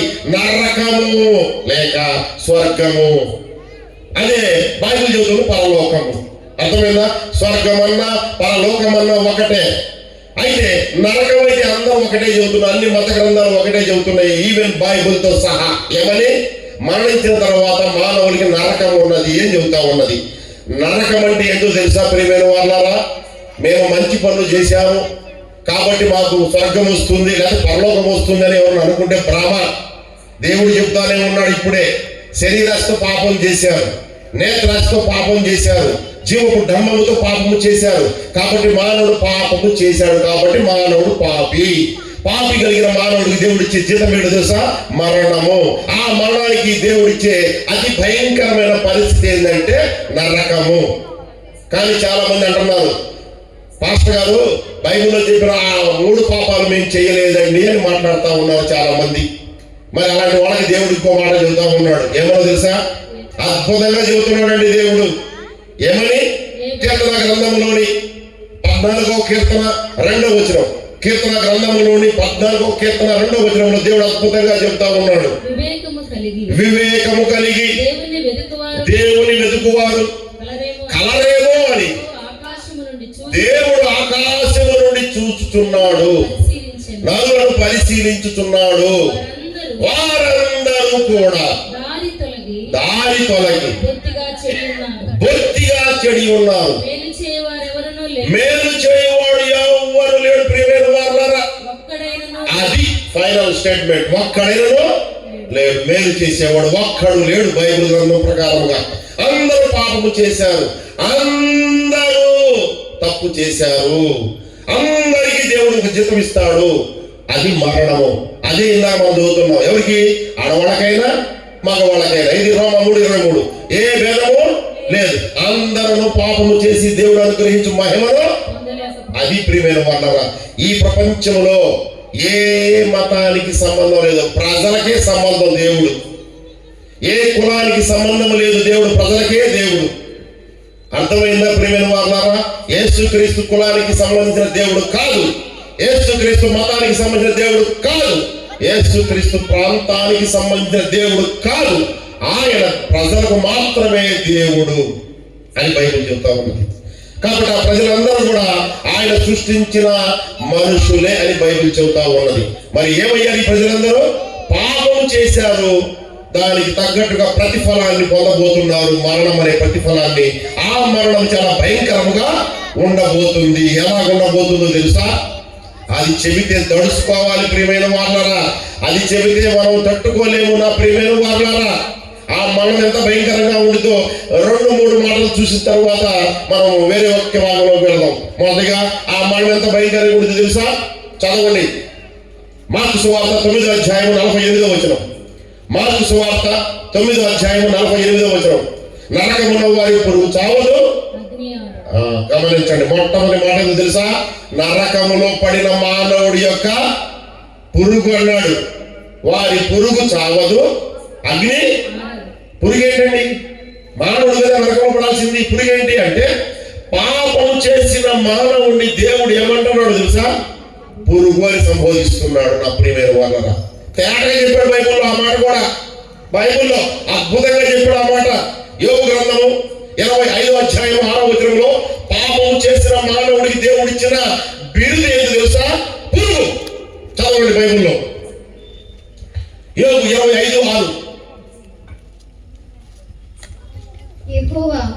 యోబు గ్రంథము 25వ అధ్యాయము 6వ వచనం. మరి నిశ్చయముగా ఎరండి, పురుగు వంటి మనుష్యుడు, పురుగు వంటి నరుడు ఆయన దృష్టికి పవిత్రుడు. అది ప్రియమైన, పవిత్రుడు కాదంటే అపవిత్రుడు, అపవిత్రుడు అంటే పాపి. కాబట్టి పాపం చేసిన వారందరికీ దేవుడు ఏమంటున్నాడు తెలుసా? పురుగు నువ్వు. నిన్ను అగ్నిగుండంలో అంటే ఆ నరకంలో పడేసినప్పుడు పురుగు చావదు, అగ్ని. ప్రియమైన వాళ్ళ అగ్నిలో పడేస్తాడంట. నరకం అంటే ఏం తెలుసా? అగ్నిలో పడేయటమే. జీతం అదే దేవుడు ఇస్తుంది పాపులకి. ఆ పాపులు నువ్వు ఉన్నావు, నేను ఉన్నా, మనం ఉన్నాం, ప్రపంచంలో ఉన్నారు, ప్రపంచంలో ఉన్న ప్రతి వారు ఉన్నారు ప్రియమైన వాళ్ళ ఆ శిక్ష పొందడానికి. ఈ నరకంలో ఎంతసేపు? ఒక క్షణమా, 2 రోజులా, 1 రోజా, లేక 10 రోజులా? నో. నరకంలో వారి పురుగు చావదు, అగ్ని ఆనదు. ఎప్పటిదాకా అంటే బైబిల్ చెబుతా ఉంది, అద్భుతంగా చెబుతా ఉంది. చూడండి, ఈ నరకంలో ఆ అగ్ని ద్వారా మానవుడు ఎలాంటి వేదన పడుతున్నాడో మత్తయి సువార్త 13వ అధ్యాయము 49-50 వచనాలు. మత్తయి సువార్త 13వ అధ్యాయము 49-50 వచనాలు. అలాగే యుగ సమాప్తి యందు జరుగును, దేవదూతలు వచ్చి నీతి మంతులలో నుండి దుష్టులను వేరుపరిచి వీరిని అగ్నిగుండంలో, నరకం అంటే తెలుసా? అగ్నిగుండం, అగ్నిగుండములో పడవేయుదు. అక్కడ ఏడుపును పండ్లు కొరుకుటయు. ప్రియమైన వాళ్ళని గమనించాల్సింది ఏం తెలుసా? అగ్నిగుండంలో పడేస్తాడు దేవుడు పాపులందరినీ కూడా. అక్కడ ఏముంటుందో తెలుసా? ఏడుపును పండ్లు కొరకటం, ఏడవటమే, పండ్లు కొరకటమే, కేకలు పెట్టడమే. ఇంకా అద్భుతంగా మనకి మత్తయి సువార్త, లూకా సువార్త 16వ అధ్యాయం 22, 23, 24 వచనంలో ఏం చెప్పాడు తెలుసా? ధనవంతుడు చచ్చిపోయాడు, లాజరు చచ్చిపోయాడు. ధనవంతుడు ఏమన్నా నరకంలో పడ్డాడు, లాజరు ఏమన్నా పరలోకానికి వెళ్ళాడు. ఆ లాజరుని బయట, అయ్యా నా నాలుక కాలిపోతుంది, నేను కేకలు వేస్తున్నాను, ఈ మంటలు తట్టుకోలేకపోతున్నానయ్యా అన్నా కూడా దేవుడు కనికరించాల. ఎందుకని? ఈ లోకంలో ఉండగానే నీవు దేవుడిని నమ్మినట్లయితేనే నీకు కనికరము కలుగుతుంది ప్రియమైన వాళ్ళరా. కాబట్టి నరకములో వేదన ఉంటుంది, కేకలు ఉంటాయి, ఏడుపు ఉంటుంది, పండ్లు కొడుకుంటూ ఉంటాయి, అస్సలు అల్లాడిపోతా ఉంటాం ఆ మంటల్లో. ఎప్పటిదాకా? ప్రకటన గ్రంథము 20వ అధ్యాయం 10వ వచనం. ఎప్పటిదాకా? ప్రకటన గ్రంథము 20వ అధ్యాయము 10వ వచనం. ప్రకటన 20:10. వారిని మోసపరిచిన అపవాది అగ్ని గంధకములో పడవేయబడెను. గుండములో పడవేయబడెను. అచ్చట క్రూర మృగమును అబద్ధ ప్రవక్తయు ఉన్నారు. వారు యుగ యుగములు ఏనండి గమనించండి ప్రియమైన వాళ్ళ యుగ యుగములు రాత్రి పగళ్ళు అది ప్రియమైన వాళ్ళ మరణం అంటే అంత సామాన్యమైన మరణం కాదండి. అది పాపం చేసిన వారందరినీ దేవుడు ఒక రోజున ఏం చేస్తాడు, ఒక తీర్పు ఇస్తున్నాడు. ఏదా తీర్పు అంటే అగ్నిగుండంలో వేస్తారు. ఆ అగ్నిగుండము ఆరిపోదు. యుగము యుగము యుగము అంటే అపరిమితము, ఇన్ఫినిటివ్, దానికి అంతము లేదు.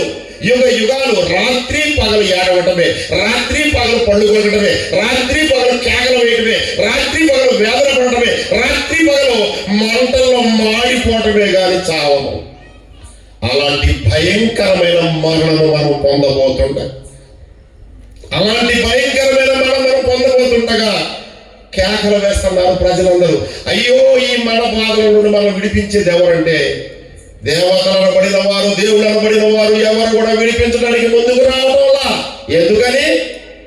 వాడు సృష్టికర్తలు కాదు కాబట్టి, వారు మహాదేవుళ్ళు కాదు కాబట్టి, వాడు సర్వాధికారి అయిన దేవుళ్ళు కాదు కాబట్టి, వారు ఈ లోకాన్ని రక్షించే వారికి శక్తి లేదు కాబట్టి నా ప్రియమైన వాళ్ళ, కాబట్టి అందరం కూడా మరణాన్ని పొందవలసిందే, అందరూ కూడా కేకలు పెట్టవలసిందే.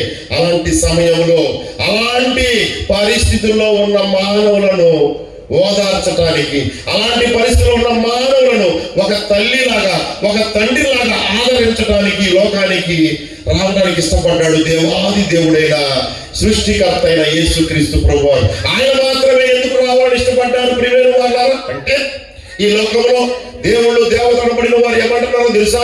వాళ్ళు ఒక మాట మాట్లాడుతూ ఉన్నారు. ఏమని?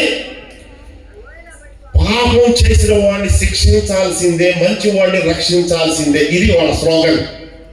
అయ్యా, పాపం చేసిన వాళ్ళని శిక్షించాలి, నిజమే, ఎవరు కాదనరు. మంచి చేసిన వాడిని రక్షించాల్సిందే, దాన్ని కూడా ఎవరు కాదనరు.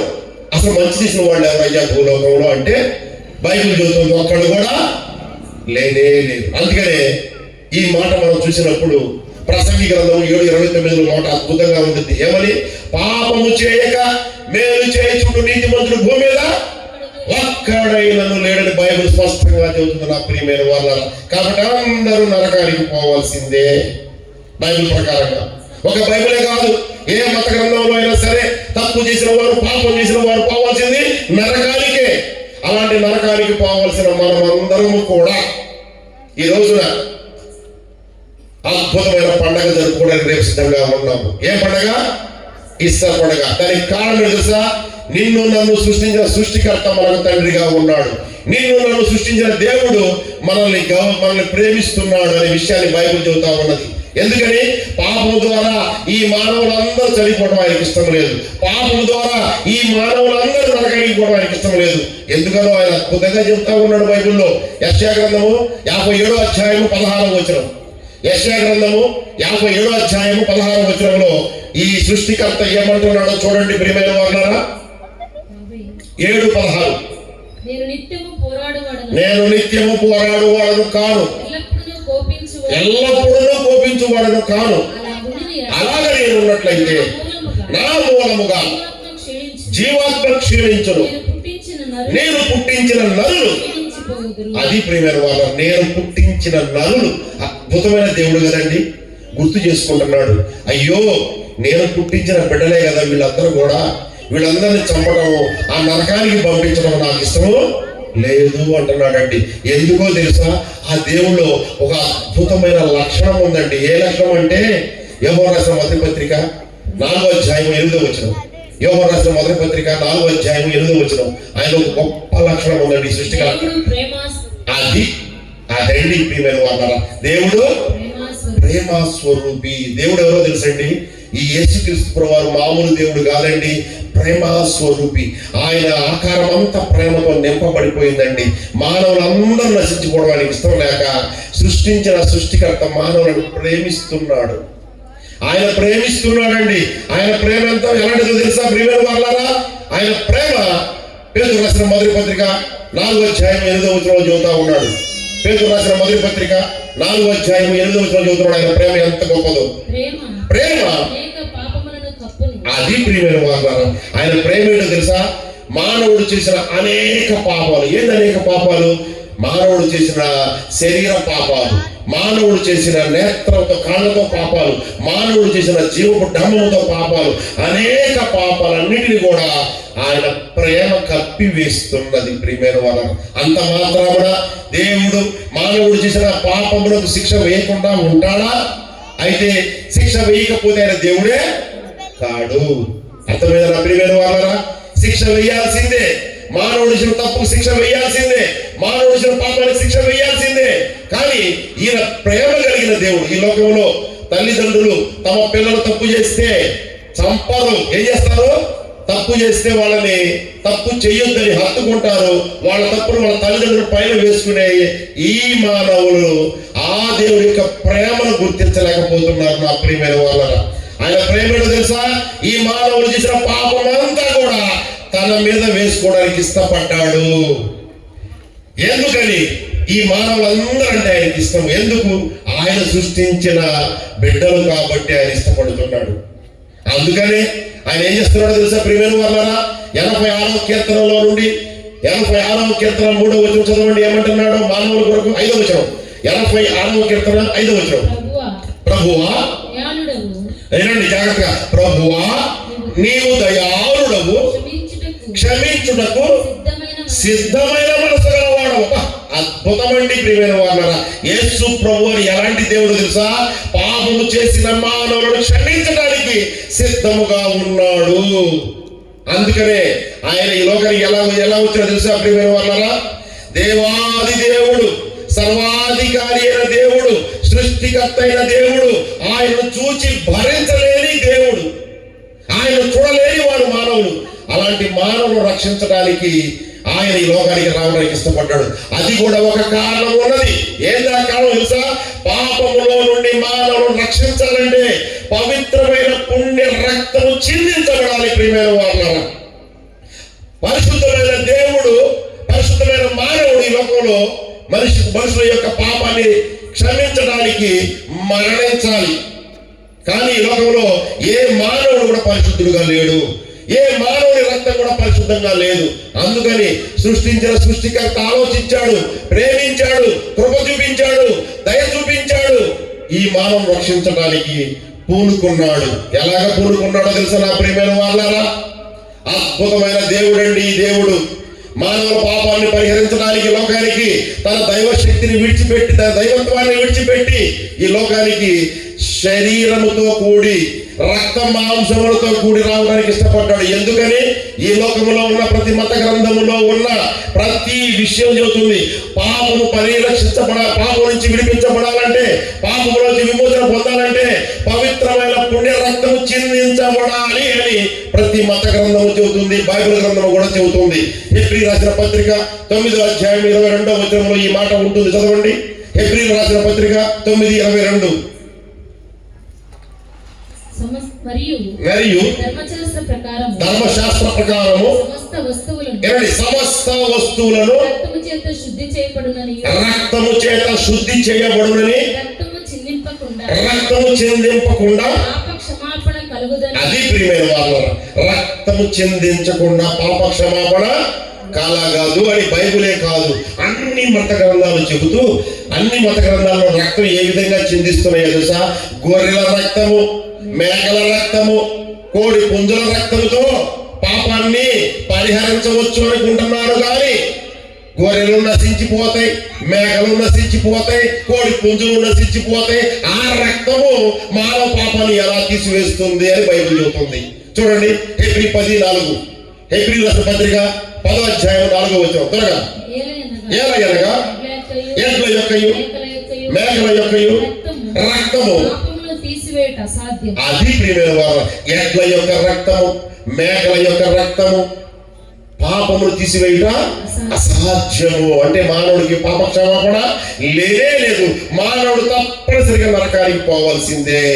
అయితే దేవుడు నిర్ణయించాడు, ఎడ్లతోనూ మేకలతోనూ కోడి పుంజులతోనూ నా బిడ్డలు నేను రక్షించలేదు కాబట్టి నేనే మానవుడిగా భూలోకానికి వెళతాను అని తన దైవికమైన శక్తిని విడిచిపెట్టి లోకానికి వచ్చిన ప్రేమ కలిగిన దేవుడు అండి ఆయన. ఆ ప్రేమను వర్ణించలేం ప్రియమైన వాళ్ళను. ఫిలిప్పీ రాసిన పత్రిక 2వ అధ్యాయం 6 నుంచి 8 వచనాలు. ఆయన దేవుని స్వరూపమై ఉండి దేవునితో సమానముగా ఉండకూడని విడిచిపెట్టకూడని భాగ్యమని ఎంచుకొనలేదు గాని మనుషుని పోలికగా పుట్టి దాసుని స్వరూపము ధరించుకొని తాను తానే రిక్తుని అంటే ఏమీ లేని వారిగా చేసుకొని మరియు గమనించండి, ఆకారమందు మనుషునిగా కనపడి మరణము పొందినంతగా అనగా సిలువ మరణము పొందునంతగా విధేయత చూపిన వాడే. అది ప్రియమైన వాళ్ళరా, ఈ దేవుడు ఏ దేవుడు తెలుసా నా ప్రియమైన వాళ్ళరా? మహాదేవుడు తను తగ్గించుకున్నాడు. ఎందుకని? పాపములో ఉన్న తన ప్రజలను రక్షించడానికి. పాపములో ఉన్న తన ప్రజలు నరకానికి పోవడం ఇష్టం లేక, పాపములో ఉన్న తన ప్రజలు ఆ నరకంలో వేదన పడడం ఇష్టం లేక దైవత్వాన్ని విడిచిపెట్టి మానవుడిగా భూలోకానికి వస్తే ఆ మానవుడిని ఎంతమంది అవమానిస్తున్నారు నా ప్రియమైన వాళ్ళరా? ఆయన ప్రేమ ఎంతమంది అవమానిస్తున్నారు నా ప్రియమైన వాళ్ళరా? ఆయన మానవులను పరలోకాన్ని తీసుకెళ్లాలని, మానవులకు స్వర్గాన్ని ప్రసాదించాలని, మానవుల పాపలను విడిపించాలని, మానవులను విమోచించాలని, మానవులను ఆయన సన్నిధానంలో ఉంచాలని ఆశపడి ఆ దైవత్వాన్ని విడిచిపెట్టి మన ఆకారములో మన రూపంలో భూలోకానికి వస్తే ఆ దేవుణ్ణి ఎంత అవమానం చేస్తున్నారు ప్రియమైన వాళ్ళరా? తెలియని వారందరూ కూడా, ఆయన గురించి ఎరగని వారందరూ కూడా ఆయన గురించి అపోహలు పడుతున్నారు నా ప్రియమైన వాళ్ళారా. ఎలాంటి రక్తం అండి ఆయనది? మానవుల రక్తం అంతా పాపంతో నిండిపోయిందండి. ఆయన రక్తం ఎలాగో తెలుసా? బైబిల్లో అద్భుతంగా చెబుతున్నాడు. పేతురు రాసిన మొదటి పత్రిక 1వ అధ్యాయం 19వ వచనం. పేతురు రాసిన మొదటి పత్రిక 1వ అధ్యాయం 19వ వచనంలో ఆయన రక్తం గురించి మాట్లాడుతూ ఉన్నాడు నా ప్రియమైన వాళ్ళారా. అమూల్యము అంటే విలువ కట్టలేని రక్తము అనగా నిర్దోషమైన రక్తము, నిష్కళంకము కళంకము లేని రక్తము, గొర్రె పిల్ల వంటి క్రీస్తు రక్తము చేత మీరు విమోచింపబడలేదా? ప్రియమైన వాళ్ళారా, ఏమి రక్తం అండి అది? మానవ రక్తం తీస్తే ల్యాబ్ పంపిస్తే అందరి రక్తం, మనందరి రక్తం ల్యాబ్ పంపిస్తే ఆ రక్తంలో టైఫాయిడో మలేరియాలో ఇంకోటో ప్రపంచంలో ఉన్న ఏ మానవుడి రక్తమైన పాపముతో నింపబడింది కాబట్టి ఈ మానవుడి రక్తముతో పాప క్షమాపణ జరగదండి. అందువలన రక్తము కావాలి కాబట్టి ఆత్మస్వరూపి అయిన దేవాది దేవుడు యేసుక్రీస్తు ఈ లోకానికి శరీరముతోను రక్త మాంసములతోనూ వస్తే ఆయన్ని అవమానిస్తున్నారు నా ప్రియమైన వారు, ఆయన గురించి తెలియని వారు. అందుకే ఈ రాత్రికాల సమయంలో ఆయన ఎలాంటి దేవుడో మనం తెలుసుకున్నప్పుడు మనకున్న అపోహలు, మనకున్న విమర్శలన్నీ కూడా రాత్రికాలంలో తొలగిపోయి ఆ నిజ రక్షకుడైన యేసు ప్రభువాన్ని ఆశ్రయించడానికి మనం సిద్ధపడతాము. అలాంటి దేవుడు ఏం చేశాడో తెలుసా? ప్రియమైన వాళ్ళారా, నీ కొరకు, నా కొరకు, మన కొరకు, మనందరినీ రక్షించడానికి, మనందరి పాపములను విడిపించడానికి, తన రక్తముతో మన పాపాన్ని కడగటానికి ఆయన మరణించడానికి సిద్ధపడ్డాడు. పేతురు రాసిన మొదటి పత్రిక 2వ అధ్యాయం 24వ వచనం. పేతురు రాసిన మొదటి పత్రిక 2వ అధ్యాయము 24వ వచనం. మనము పాపముల విషయమై చనిపోయి నీతి విషయమై జీవించినట్లు ఆయన తానే తన శరీరమందు మన పాపములను మోసుకొని ఆయన పొందిన గాయముల చేత మీరు స్వస్థతను చూసిన ప్రియమైన వాళ్ళారా. ప్రేమ కలిగిన దేవుడు తన ప్రేమ ద్వారా ఏం చేశాడు తెలుసా? మన పాపాలను శిలువ మీద కప్పివేశాడు. మన పాపాల కొరకు ఆయన బలిగా అర్పించబడడానికి ఇష్టపడ్డాడు ఈ లోకంలో. ఆ శిలువలో తన రక్తం అంతా కాల్చి తన రక్తంతో మన అందరి పాపాలను కడిగి వేశాడు. ఏం చేశాడో తెలుసా? ఇంకా నా ప్రియమైన వాళ్ళ శిలువలో అద్భుతంగా మాట్లాడుతున్నాడు ఆయన. ఏమని? 2 విషయాలు మాట్లాడుతూ ఉన్నాడు. చదవండి. యెహెజ్కేలు గ్రంథం 33వ అధ్యాయం 11వ వచనం.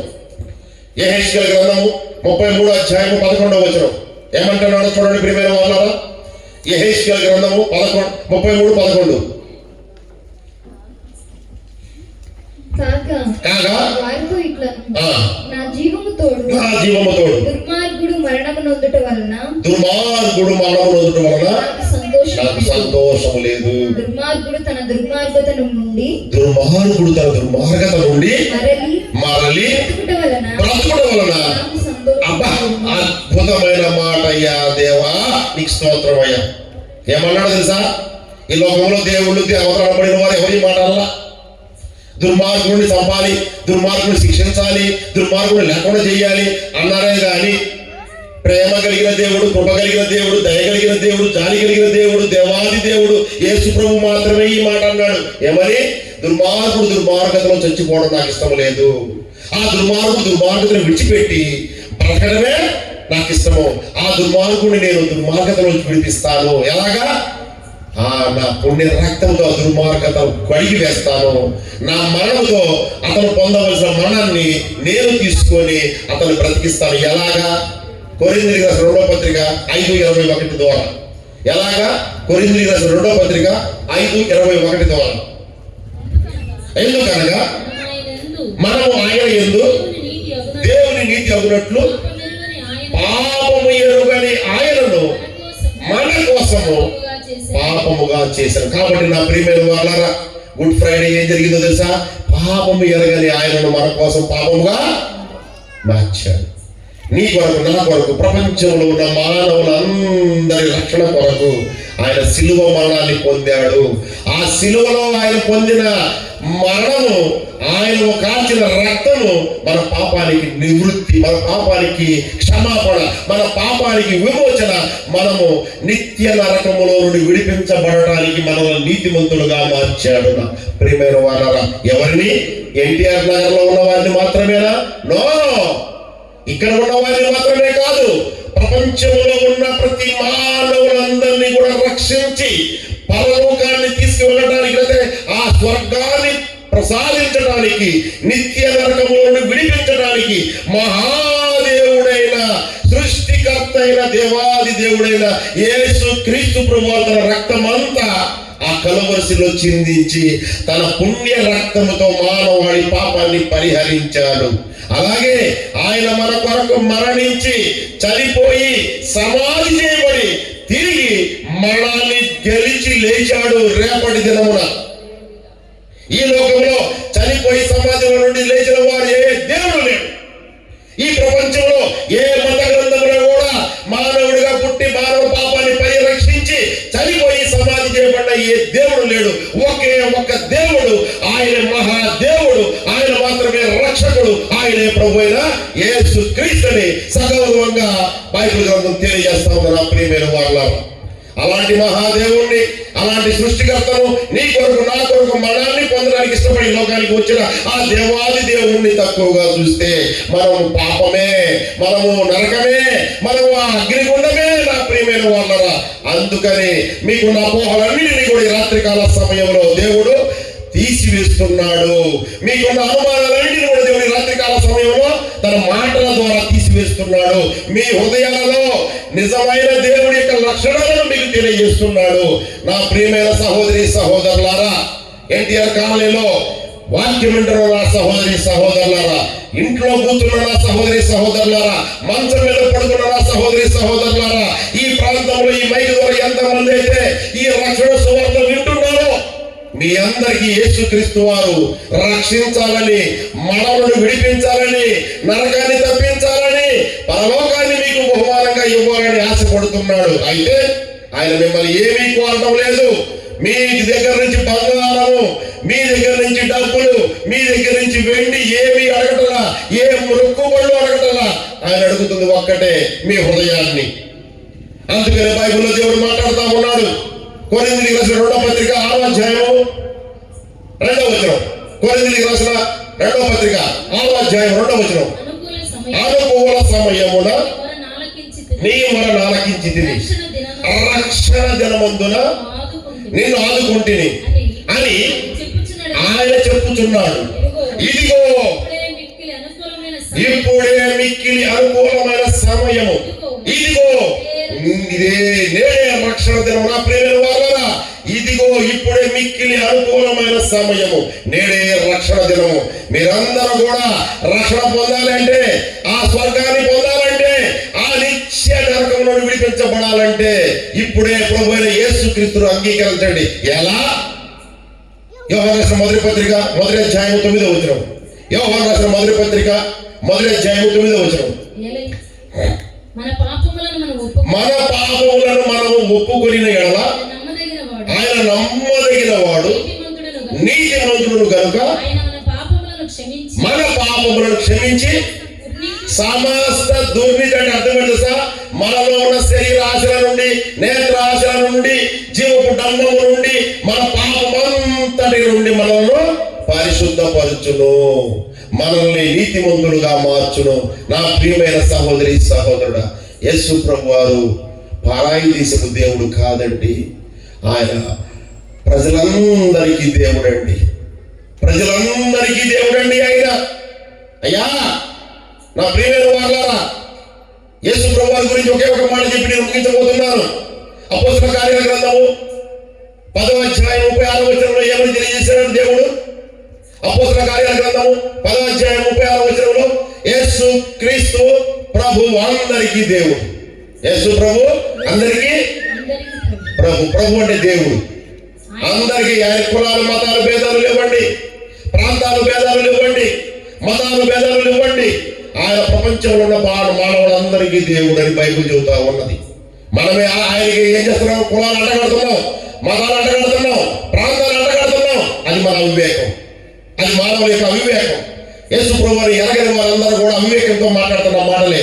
ఈ రాత్రికాల సమయంలో ప్రతి ఒక్కరి అవివేకాన్ని, ప్రతి ఒక్కరి అజ్ఞానాన్ని తన వాక్యం ద్వారా దేవుడు తీసివేస్తున్నాడు. నా ప్రియమైన వారలారా, కాబట్టి ఎన్టీఆర్ కాలనీలో ఉన్న నా ప్రియమైన వారలారా, అక్ష ప్రార్థన సహవాసంలో ఉన్న నా యొక్క ప్రియమైన సహోదరి సహోదరులారా, సహోదరుడు రమేష్, అలాగే సహోదరి కృప, వారి కుటుంబ సభ్యులు, వారి సంఘ సభ్యులు అందరూ కూడా ఎంతో ప్రయాసపడి మీరందరూ కూడా వారు నివసిస్తున్న ఈ ప్రాంతం అంతా సంతోషంగా ఉండాలని, సమాధానంగా ఉండాలని, రక్షణ పొందాలని, ఆ ప్రభువైన యేసుక్రీస్తు దైవత్వాన్ని తెలుసుకొని ఆయన చెంతకు రావాలని, అయ్యా మా పాపాలు క్షమించయ్యా, నువ్వు దేవుడు అయ్యా అని ఒక్క మాట మాట్లాడితే చాలు, ఇప్పుడే నువ్వు నరకాన్ని తప్పించబడి పరలోకానికి పోతావని ఆ శుభవర్తమానాన్ని నీకు తెలియజేయాలని ఆశపడుతూ 3 రోజులు వాళ్ళు మీటింగ్లు ఏర్పాటు చేసి ఉండగా, ఆ మీటింగుల్లో ఈ వాక్యం వింటున్న ప్రతి ఒక్కరు కూడా యేసుక్రీస్తు ప్రభువారు మనం అనుకున్నట్టుగా దేవుడు కాదు, ఆయన మహాదేవుడు, ఆయన రక్షకుడు, ఆయన సృష్టికర్త, ఆయన మాత్రమే సర్వాధికారి అయిన దేవుడు. ఆయన తప్ప మరొక దేవుడు లేడు. మనల్ని పరలోకానికి తీసుకెళ్ళడానికి, మనల్ని స్వర్గానికి తీసుకెళ్ళడానికి, మనల్ని నిత్య నరకం నుండి విడిపించడానికి ఆయన తప్ప మరొక దేవుడు లేడని నీవు ఒక్కసారి నీ హృదయంలో అనుకుంటే చాలు. నా ప్రియమైన వారలారా, అందరూ కూడా నరకంలో నుండి తప్పించబడే పరలోకానికి మీరందరూ వారసులు అవుతారు ఈ రాత్రికాల సమయంలోనే. కాబట్టి సహోదరుడు రమేష్ గారి కుటుంబ సభ్యుల సంఘము ఎంతో ప్రయాసపడి సువార్తను మీకు వినిపించి ఉండగా, ప్రేమతో ఆదరణతో మీరందరూ కూడా యేసు ప్రభువారిని మీరు అడగాలని కోరుకుంటున్నా. అయ్యా ఇప్పటి వరకు మేము అనుమానాలతో ఉన్నాము, అపోహలతో ఉన్నాము, కానీ నీ మాటలు విన్న తర్వాత మాకు సత్యం తెలిసింది, నీవే నిజమైన దేవుడు అని ఒక్కసారి నీ హృదయంలో ఆయన గురించి మాట్లాడుకుంటే చాలు. నువ్వు బాగుంటావు, నీ కుటుంబం బాగుంటుంది, నీ ఊరు బాగుంటుంది, నీ బంధువులు బాగుంటారు, నీ జనులందరూ బాగుంటారు, సంతోషంగా ఉంటారు, సమాధానంగా ఉంటారు, ఆనందంగా ఉంటారు. మీరందరూ ఆ విధంగా ఉండాలని రమేష్ వారి కుటుంబ సభ్యులు కోరుకుంటున్నారు. ప్రియమైన వారలారా, అలాగే నేను కూడా ఒక దైవ సేవకుడిగా ఈ ఎన్టీఆర్ కాలనీలో ప్రతి కుటుంబం కూడా బాగుండాలని దేవుడు నామమున దీవిస్తూ యేసుక్రీస్తు మీ కుటుంబాలను ఆదరించును గాక. ఆమేన్. థ్యాంక్ యూ వెరీ మచ్ అండి. నాకు ఈ అవకాశం కల్పించిన సహోదరుడు రమేష్ గారికి, వారి కుటుంబ సభ్యులకు, వారి సంఘానికి, ఈ ప్రాంత ప్రజలందరికీ ధన్యవాదాలు తెలియజేసుకుంటూ ఇంతటితో ముగిస్తున్నా. యేసు రక్షకుడు, యేసు మాత్రమే రక్షకుడు. Thank you very much.